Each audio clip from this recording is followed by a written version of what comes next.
Thanks for joining us at Disney's Hollywood Studios, The Great Movie Ride. I'm Robert Osbourne, host of Turner Classic Movies, here to take you behind the scenes of some of the greatest movies in Hollywood history. Science fiction films have been a staple of filmmakers going all the way back to 1902, when French director Georges Méliès made a short called A Trip to the Moon. But that movie was a fanciful take on the idea of interplanetary travel. Things began to take a decidedly darker turn, though, in the 1950s. The space race with the Soviet Union was heating up for real. The threat of communism loomed as the Cold War dominated headlines. Sci-fi films began to reflect a sense of paranoia and distrust. The sense of wonder faded and was replaced by a deep suspicion. Hostile forces beyond our control were lurking, invisible, and unpredictable. And so an element of terror began to infiltrate the science fiction film. The Thing from Another World is a perfect example of this marriage of two genres. An alien visits Earth, science fiction, that exhibits the taste for human blood, pure horror. Well, The Thing, as this movie is best known, shares a common theme, common to many science fiction films of the 50s, the conflict between science and the military, a natural byproduct of the atomic age. At the North Pole, a military aircraft is sent to investigate a possible UFO. A million years of history are waiting for us in that ice. They mistakenly destroy the craft, but its alien pilot remains frozen in a block of ice. Well, eventually the creature escapes and embarks on a murderous rampage, needing blood to survive and to multiply. Despite fighting for their lives, a debate brews between the camp's lead scientist and the captain leading the expedition. The scientists insist that the aliens' value to mankind's understanding of the universe outweighs anything, even their own lives. Knowledge is more important than life, Captain. Released just 5 years after the original Thing in 1956, Forbidden Planet was a groundbreaking film on many levels. For starters, it was produced on a lavish budget at a time when science fiction films were generally bargain basement affairs. They were becoming, however, very profitable, so the writers were stunned when they were granted $1 million to shoot the film. A lot of money in the mid-50s, most of which went into the groundbreaking special effects. Robbie the Robot alone cost in the neighborhood of $125,000. You are a robot. That is correct, sir. Forbidden Planet is also remarkable in that it's one of the first films to depict humans traveling in a starship of their own creation. The aliens aren't steering this flying saucer. It's also the first film set entirely in another world, far from the planet Earth, a plot point that we take for granted today. In Forbidden Planet, a ship ventures into deep space to make contact with a colony of settlers who haven't been heard from in 20 years. On the planet are only two survivors, Dr. Morbius and his daughter. Ladies and gentlemen, boys and girls, welcome to Hollywood. In just a few moments, the doors behind me will open, and your magical journey into the movies will begin. We ask that you keep up with the party in front of you, and please refrain from eating, drinking, smoking, flash, photography, and external video lighting. Once on board our vehicle, we ask that you please remain seated throughout the show, keeping hands, arms, feet, and legs inside the vehicle at all times. And don't forget to supervise your children. Thank you and enjoy the great movie ride. Two writers, Dan O'Bannon and Ronald Shusett, looked at the box office grosses of horror and sci-fi films. And they thought, what if we combine these two genres into one movie? Put people on an isolated spaceship, but instead of having a masked psychopath stockman, make it a bloodthirsty alien. Pitching their script around Hollywood as Jaws in space, they finally landed a deal at 20th Century Fox. In this story, the commercial spacecraft Nostromo is ordered to investigate a mysterious transmission. Upon landing, one of the crew is attacked by a parasitic creature. What follows is the birth of an apparently indestructible perfect organism that proceeds to stalk and attack with deadly efficiency. As in The Thing, there's a theme of conflict between scientific revelation and the value of life. As Officer Ripley, played by Sigourney Weaver in her breakout film role, learns that her employers have deliberately unleashed the alien in hopes of making a profit off its capacity for destruction.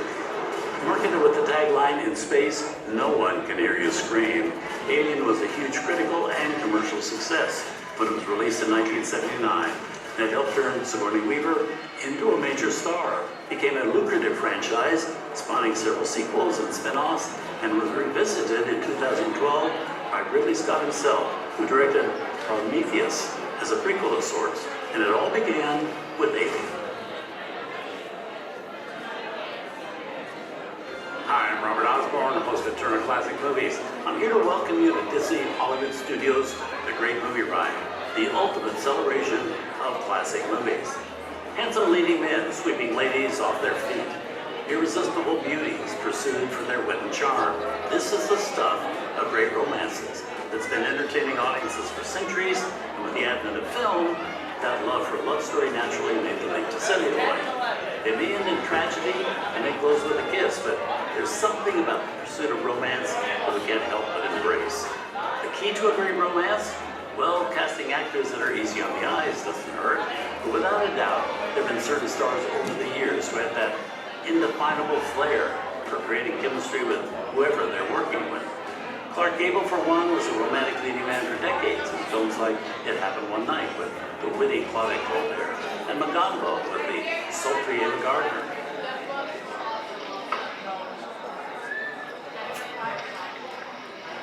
Now wait a minute, boss. You're turning into the original African hot rod. I can always quit killing.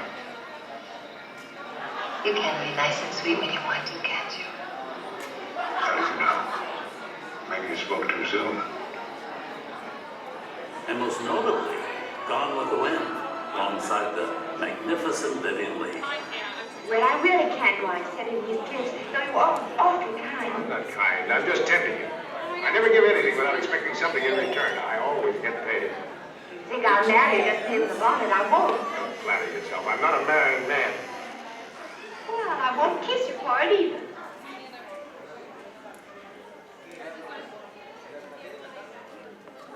Ladies and gentlemen, boys and girls, welcome to Hollywood. In just a few moments, the doors behind you will open and your magical journey into the movies will begin. We ask that you keep up with the party in front of you and please refrain from eating, drinking, smoking, flash, photography, and external video lighting. Once on board our vehicle, we ask that you please remain seated throughout the show, keeping hands, arms, feet, and legs inside the vehicle at all times. Oh, and don't forget to supervise your children. Thank you and enjoy the great movie ride. The Philadelphia Story. I never saw you looking better, babe. You're getting that fine, tawny look. Oh, we're going to talk about me, are we? Goody. To Grace Kelly in To Catch a Thief. I found this. List of everyone on the Riviera with jewelry worth stealing. Listen to what it says about us. What is that going to do you? You're already caught. Called the police from your room and told them who you are and what you did tonight. Everything? Well, the boys must have enjoyed that down at headquarters. To the seductive E. Marie Saint in North by Northwest. The moment I meet an attractive woman, I have to start pretending I've no desire to make love to her. What makes you think you have to conceal? She might find the idea objectionable. Then again, she might not. Another iconic coupling was that of Humphrey Bogart and Lauren Bacall, whose off-screen romance fueled a passion that wowed audiences in The Big Sleep.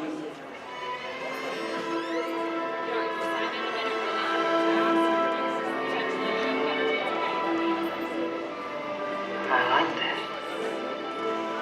I'd like more. Key Largo. Storm's passing.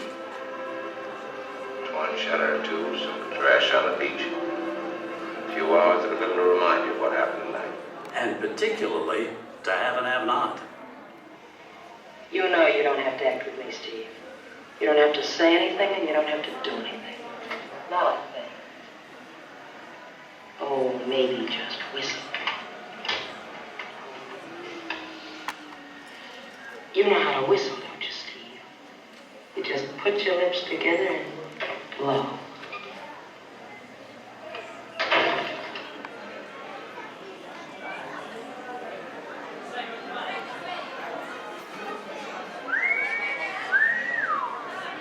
But it was not with Bacall that Bogey earned his stripes as a romantic lead.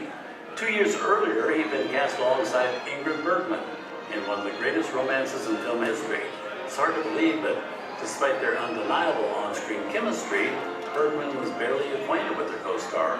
They were saying, I never knew Humphrey Bogart. I kissed him, but I never knew him. a film that won Academy Awards for Best Picture, Best Director, Best Screenplay, He's looking at you, kid. and remains one of history's most cherished productions, Casablanca.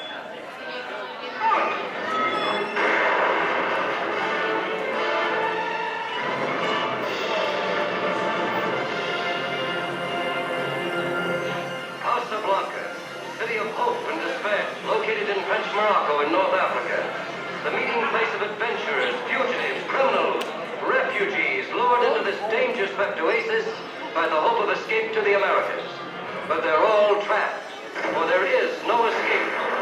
Against this fascinating background is woven the story of an imperishable love and the enthralling saga of 6 desperate people, each in Casablanca to keep an appointment with destiny. I was willing to shoot Captain Rhino, and I'm willing to shoot you.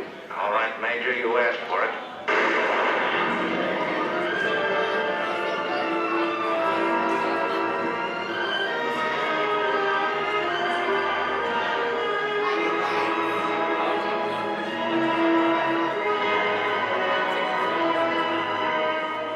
You knew how much I loved you. How much I still love you.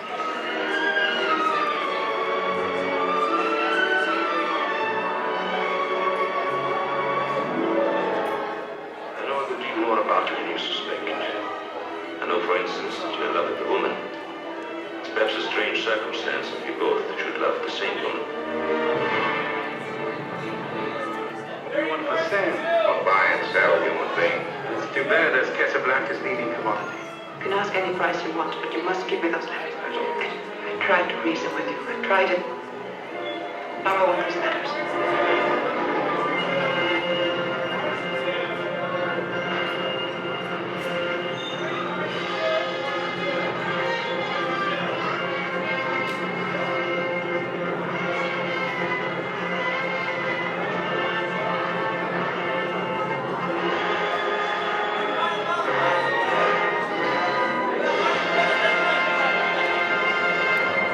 Welcome. I'm Robert Osbourne, host of Turner Classic Movies. In just a few moments, you will begin your journey on the great movie ride, the ultimate celebration of classic movies. But first, I'd like to share with you some Hollywood history. Hoodlums, racketeers, bootleggers. The gangster film is one of the most iconic Hollywood genres, and its golden age has its roots in movies of the 1930s. America was then in the throes of Prohibition, and audiences long fed a steady diet of upstanding cowboys were ready for a new kind of gunslinger, gangsters. America was then in the grip of the Great Depression. Immigrants arriving from all over the world had to adapt to their new home. For many, there was a sense of powerlessness, and the appeal of the gangster, as violent and cold-blooded as he might be, lay in his ability to seize power and hold on to it by any means necessary. Before he became a household name in Casablanca, Humphrey Bogart got his start in movies, playing a series of tough guys and gangsters, including a memorable turn as the murderous Duke Mantee in The Petrified Forest in 1936. Now, let that mug make a mug out of me, but don't anybody try it again. Just keep in mind that I and the boys is candidates for hanging. The first time any one of you makes a wrong move, I'm going to kill the whole lot of you. Another actor who was launched into stardom by the gangster film was James Cagney, who actually worked alongside Bogart in several movies, including Angels with Dirty Faces. I'm taking up with you where I left off. That was the agreement, and we're going to stick to it. Got it? Yes, but, What? And The Roaring Twenties. That's right, George. You didn't get me. Take your hand off that needle, Lefty. The only thing that's saving your neck is I can't prove you dealt me a second. If I ever find out, I got one in here with your name on it. Though Cagney would go on to have a long and varied career, it is probably his gangster roles for which he's best known, including the ambitious Cody Jarrett in White Heat.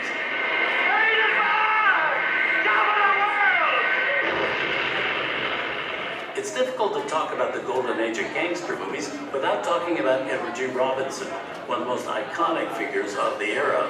Now, when I get in a tight spot, I shoot my way out of it. Why, sure. Shoot first and I'll get afterwards. You know, this game ain't for guys, but soft. He once said of himself, "Some people have youth, some have beauty, I have menace."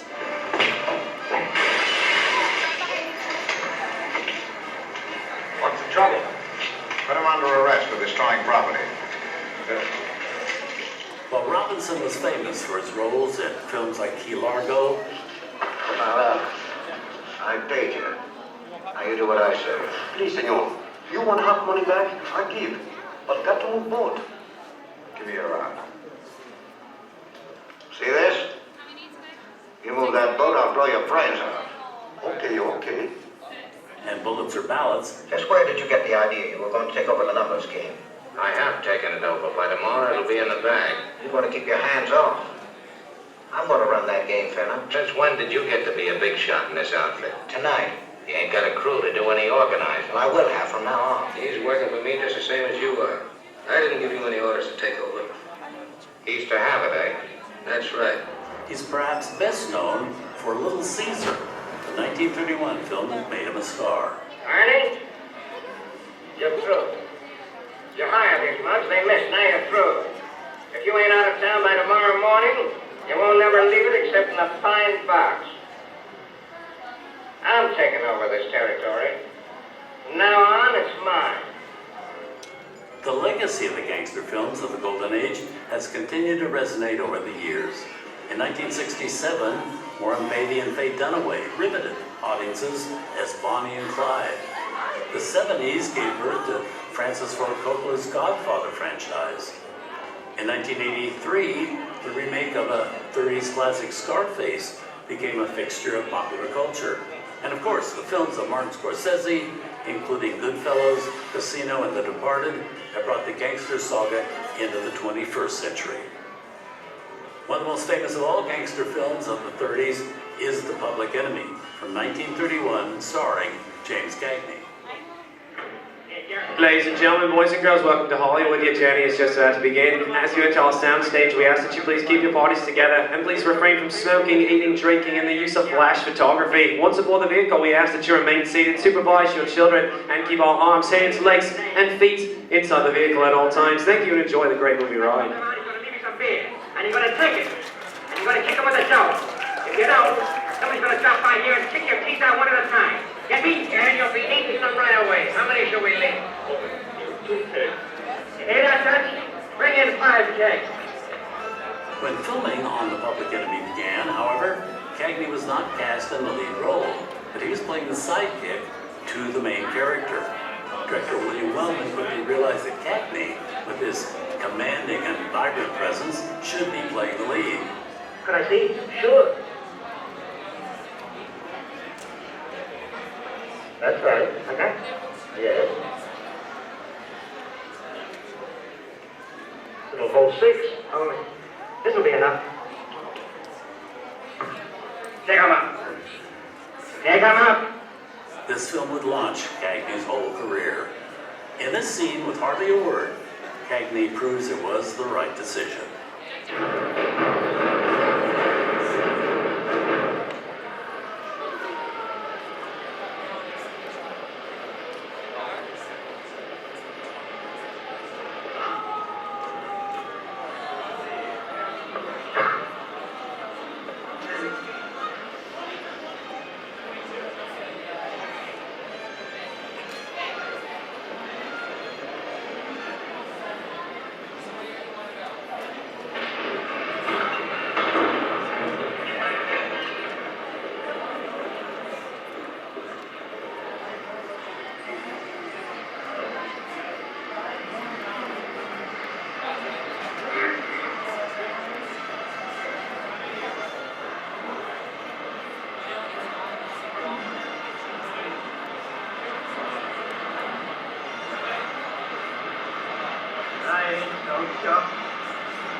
Hi there, and thanks for joining me. I'm Robert Osbourne, host of Turner Classic Movies, here to share some stories from behind the scenes of the movie business.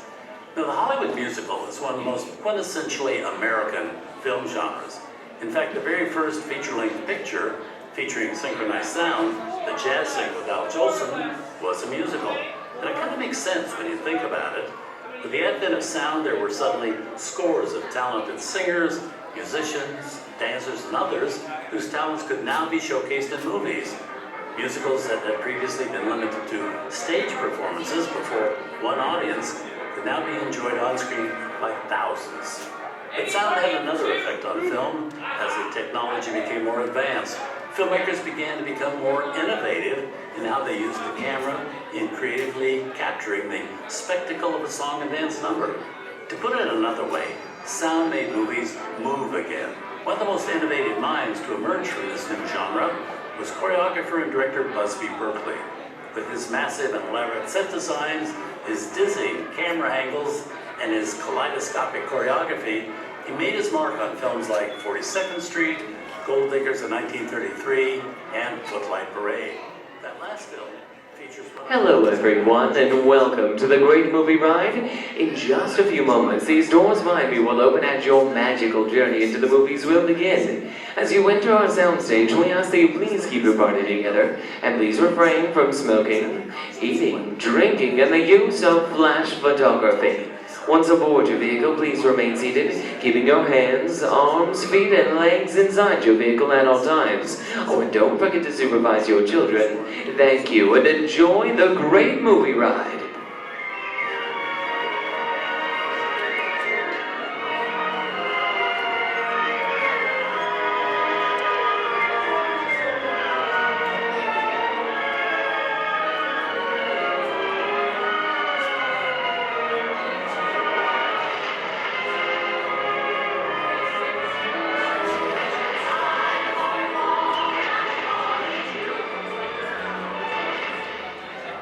One dancer who had the secret for staying successful was Gene Kelly. And that secret?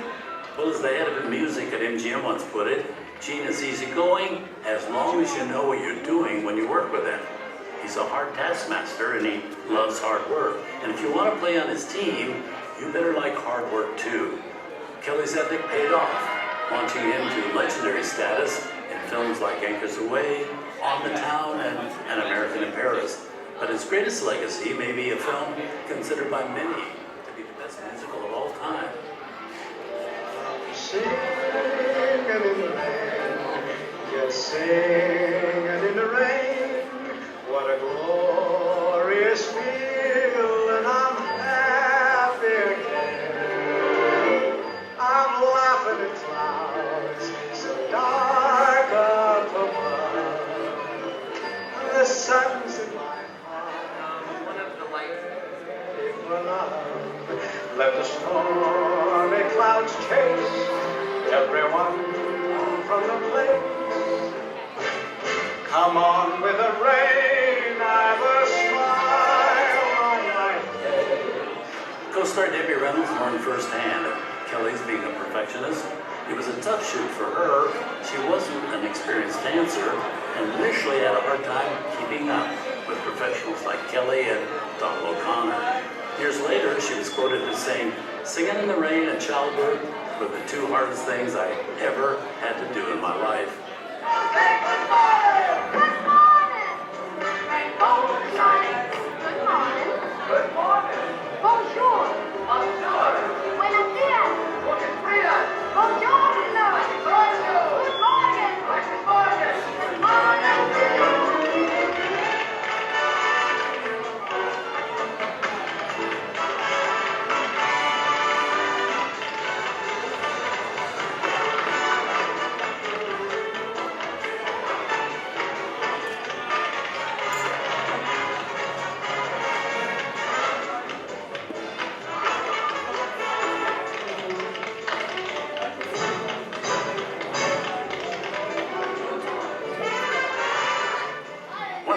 Times Walt Disney had in bringing a film to the screen had nothing to do with music or dancing, but was making the movie Mary Poppins. Now then, the qualifications. Item 1, a cheery disposition. I'm never cross. Item 2, rosy cheeks. Obviously. Item 3, play games all sorts. Well, I'm sure the children will find my games extremely diverting. Yeah, Miss Peter, where'd you get it? I thought I tore it out. Excuse me. Item 4, you must be kind. I am kind, but extremely firm. Have you lost something? In fact, Walt's complicated relationship with author P.O. Travers even inspired a movie of its own, almost 50 years later, Saving Mr. Banks, starring Tom Hanks and Emma Thompson. Walt's quest began in the early 40s when his daughter's enthusiasm for the book Mary Poppins moved him to pursue the rights to make a film of the story of a magical landing. A spoonful of sugar helps the medicine go down, the medicine go down, medicine go down. Just a spoonful of sugar helps the medicine go down in a most delightful way. Travers was very protective of Mary. Ladies and gentlemen, boys and girls, welcome to Hollywood. Your journey is just about to begin. As you enter our soundstage, we ask that you please keep your parties together and please refrain from smoking, eating, drinking, and the use of flash photography. Once aboard the vehicle, we ask that you remain seated, supervise your children, and keep all arms, hands, legs, and feet inside the vehicle at all times. Thank you and enjoy the great movie ride. Chim chimney, chim chimney, when you're with a sweet, you're in glad company. Nowhere is there a more happier crew. And then what sings chim chim chiree chim chiroo? Chim chimney, chim chim chiree chim chiroo. Ready for the great movie ride? I'm Robert Osbourne, host of Turner Classic Movies, and I'll be your onboard guide in just a few minutes. But while we wait, I want to share with you some Hollywood history involving several of the most classic films ever made. There is perhaps no film genre more American than the Western. It's been a staple of our cinema since 1903, when Edwin S. Porter directed The Great Train Robbery. For over 100 years. Ladies and gentlemen, to help expedite your time here in the Great Movie Ride line, we do ask that you continue moving forward, filling in all available space. Thank you. But the genre eventually developed beyond depictions of yodeling cowboys on noble steeds, became a vehicle for more complex character studies that examined the harsh realities of survival in desperate times and lawless territories. James Stewart was no stranger to the Western, appearing in such iconic films as Winchester 73 and The Man Who Shot Liberty Valance. But perhaps his finest work in that genre was The Naked Spur, which he plays a bounty hunter driven to the edge of insanity as he obsessively pursues his objective. And that's Robert Ryan. Is that what he showed you? How much? Says 5,000. Well, you talk like you knowed it all along. Why else would a man tear off the bottom of a poster? I'm taking him back, and I'm going to do it alone. Dangerous, yes, but also charismatic and witty. Don't get him fired up all the time, dressing on our signs, your pretty face. They're men, honey, and you ain't. Remember that. I'm not I ain't asking you to marry them. The more they look at you, the less they'll be seeing of me. As one critic said of The Naked Spur, to regard this as simply a Western is to do it an injustice. It's a rare study of human nature in the raw. And it's your choice, Ben. A bullet right here on the trail or a rope on Abilene. Choosing the way to die, what's the difference? It was one of 5 Westerns that Jimmy Stewart made with director Anthony Mann, possibly the most successful actor-director partnership in the genre, with one notable exception. Over the course of 5 decades, John Wayne and John Ford made over 20 pictures together, many of them Westerns, and among those, some of the most celebrated in the genre. Born Marion Robert Morrison, the Duke, as he was famously known, got his start in movies taking bit parts in various low-budget films. His first starring role came in 1930's The Big Trail. Unfortunately, the film was not a success, and he had to wait another 8 years for his big break when director John Ford tapped him for the role of the Ringo Kid in Stagecoach. Ford's decision was proven justified when the film became a smash hit. Afterwards, Ford was quoted as saying of John Wayne, "He'll be the biggest star ever because he is the perfect everyman." Wayne and Ford would go on to partner on such iconic westerns as Fort Apache, She Wore a Yellow Ribbon, and perhaps their finest collaboration, The Searchers. From the thrilling pages of life rides a man you must fear and respect. A man whose unconquerable will and boundless determination carved a lusty, rough, and boisterous slice of history called The Searchers.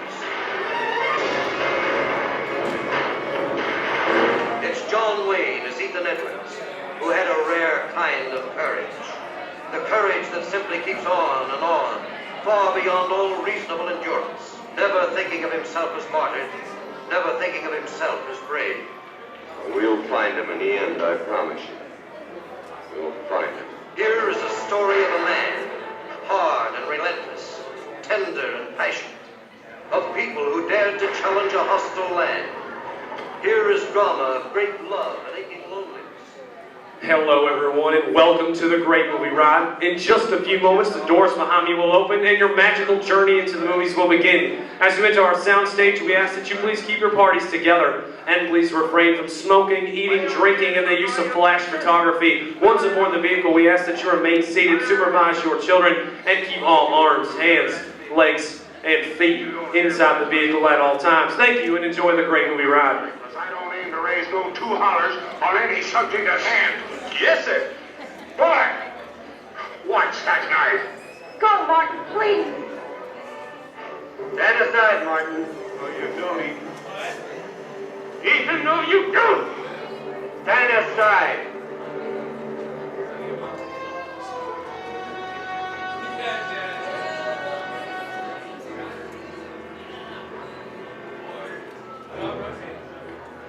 Looks like you got yourself surrounded. Yeah, I figure on getting myself up surrounded. Let's go!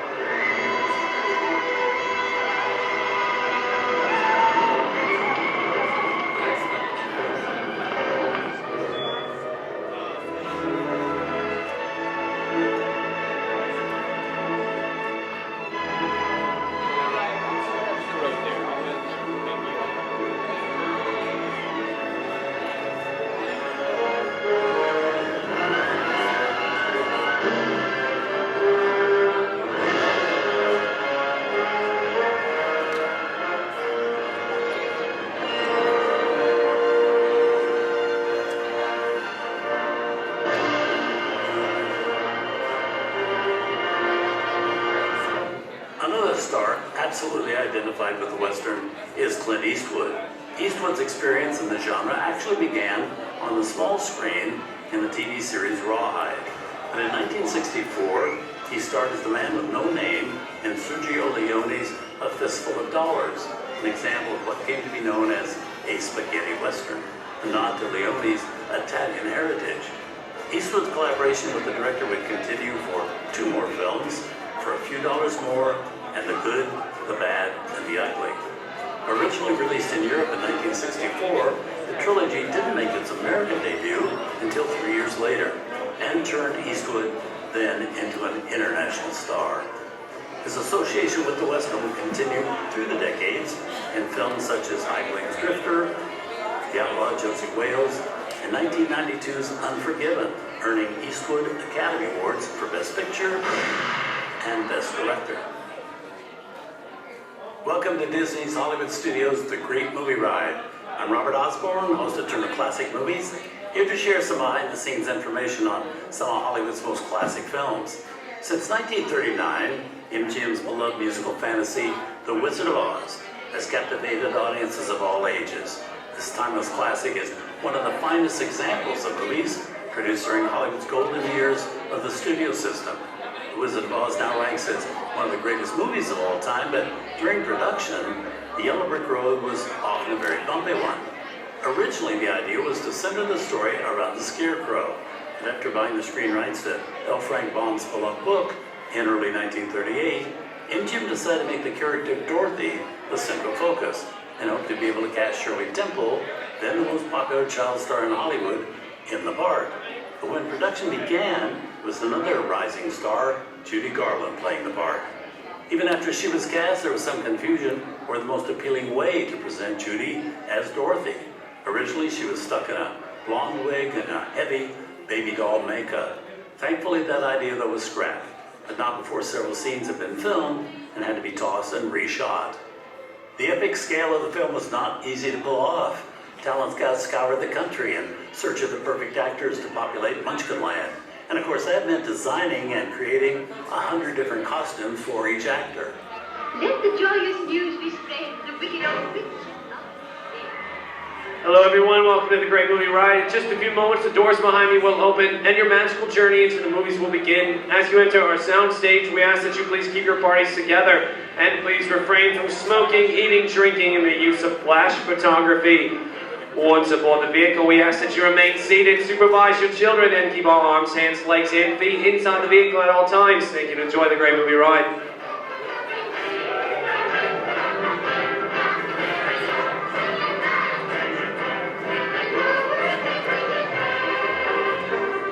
Ray Bolger was originally cast to play the Tin Man, but longed to play the Scarecrow. As a child, he'd seen a stage production of The Wizard of Oz, and the rollicking portrayal of the Scarecrow became his inspiration to become a performer himself. While pleading his case, he managed to convince the producer to make the switch. Oh, I'm a failure because I haven't got a brain. Well, what would you do with your brain if you had one? Do? Why, if I had a brain, I could while away the hours, conferring with the flowers, consulting with the rain. And my head, I'd be scratching while my thoughts were busy hatching if I only had a brain. I'd unravel every riddle for any individual in trouble or in pain. With the thoughts you'd be thinking you could be an Arthur Lincoln if you only had a brain. Oh, I could tell you why the ocean's near the shore. I could think of things I never thought before, and then I'd sit and think some more. I would not be just another, my head all full of stubble, my heart all full of pain. I would dance and be merry, life would be a dim a dairy if I only had a brain. Bolger was lucky getting that role. Buddy Ebsen, originally cast the Tin Woodsman, had to be replaced by Jack Haley after Ebsen had a bad reaction to the aluminum powder in his makeup, which landed him actually in the hospital. And Ebsen wasn't the only casualty. Wicked Witch Margaret Hamilton was burned performing her fiery exit from Munchkinland. I'll get you, my pretty, and your little dog, too.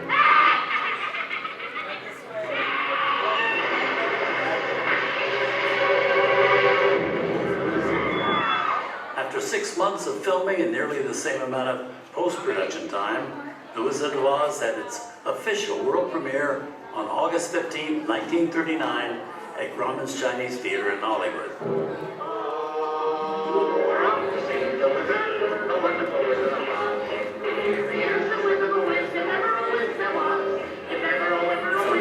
For 6 Academy Award nominations, including one for Best Picture, and it won 2 of them. It won for Best Original Score, and it won for Over the Rainbow as the year's Best Movie Song. Judy Garland also received a special Oscar for Best Juvenile Performance. And speaking of Over the Rainbow, did you know that the studio actually considered cutting that song out of the picture? Some felt that it made the Grab Kansas portion of the film too long, that having their stars sing in a barnyard cast her in a bad light. I mean, can you imagine The Wizard of Oz without Over the Rainbow? I certainly can't. Party up, too! Party up,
Ladies and gentlemen, boys and girls, welcome to Hollywood. Your journey is just about to begin. As the doors behind you open, you enter our soundstage. We ask that you please keep your parties together. Please refrain from eating, drinking, smoking, and the use of flash photography. Once you board the vehicle, please remain seated throughout the show. Keep your arms, hands, feet, and legs inside the vehicle at all times. And don't forget to supervise your children. Thank you.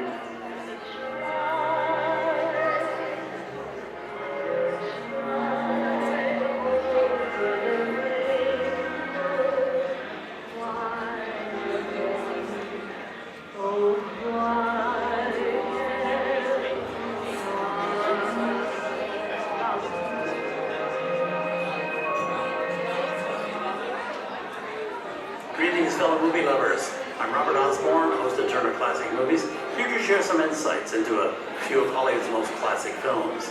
Swashbuckling, treasure hunting, daring do. Audiences have always had an insatiable appetite for adventure, and Hollywood has always delivered, giving us a chance to live vicariously through the travels, battles, conquests, and feats of bravery that thrill and astonish. Whether the goal is fortune and glory, robbing the rich to give to the poor, or the pursuit of ancient secrets, our greatest movie heroes keep us on the edge of our seats with their amazing exploits. When it comes to chivalry and courage, though few actors can compare to the charismatic Errol Flynn. Having established himself as one of the greatest action stars alive in films like Captain Blood,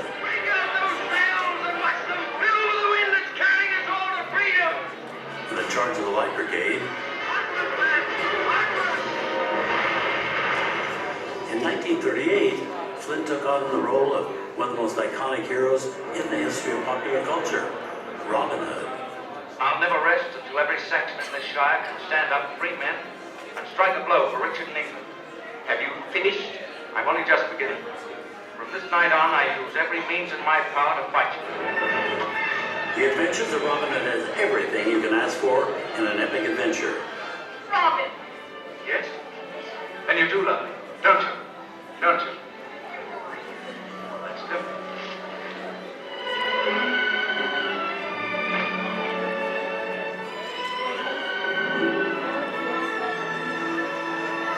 Flynn was an athletic performer and a brilliant swordsman, as was his adversary, Basil Rathbone.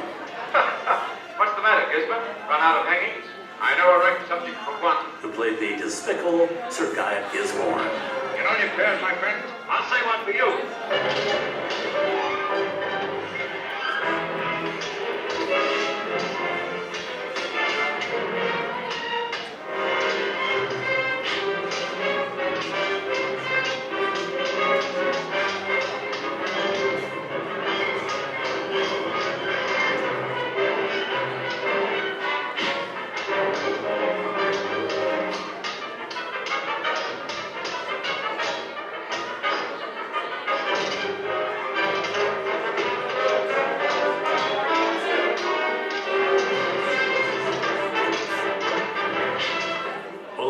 As the fair maid Marian is an exquisite partner for Flynn. You're a strange man. Strange? Because I can feel for beaten, helpless people. No, you're strange because you want to do something about it. You're willing to defy Sir Guy, even Prince John himself, to risk your own life. And one of those men was a Norman. Norman or Saxon? What's that matter? It's injustice I hate, not Norman. With whom she would ultimately share the screen 8 times. Robin Hood is hard to beat, but coming in a very close second is Gunga Din. It stars the dynamic trio of Cary Grant, Douglas Fairbanks Jr., and Victor McLaglen as 3 roguish, wisecracking British soldiers who romp through colonial India. Boys and girls, welcome to Hollywood. Your journey is just about to begin. As the doors behind you open, you enter our soundstage. We ask that you please keep your parties together and please refrain from eating, drinking, smoking, and the use of flash photography.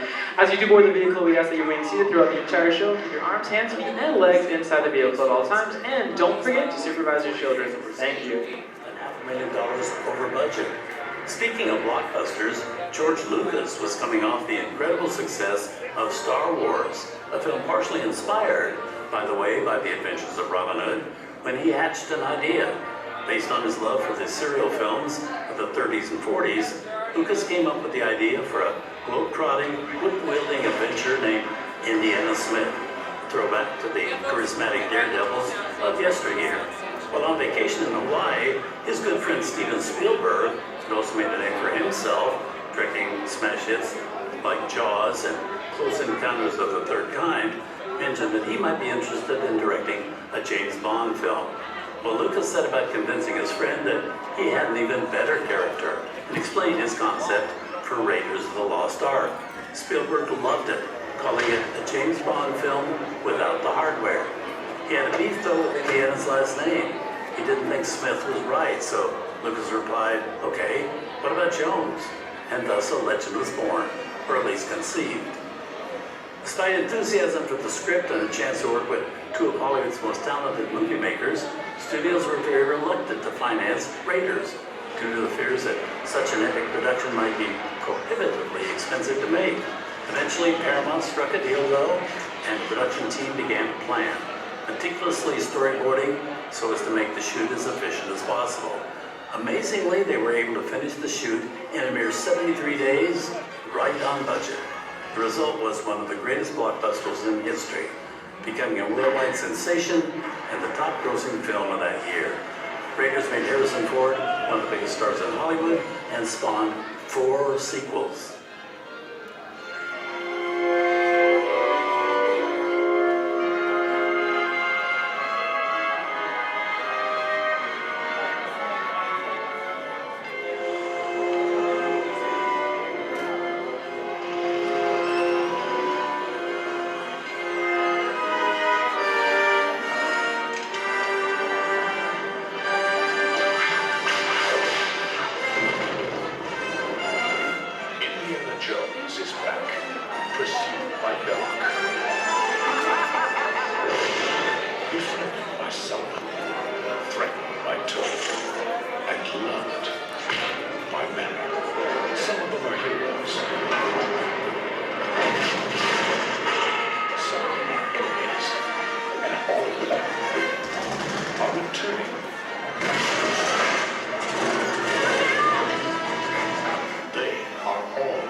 It will always be fun.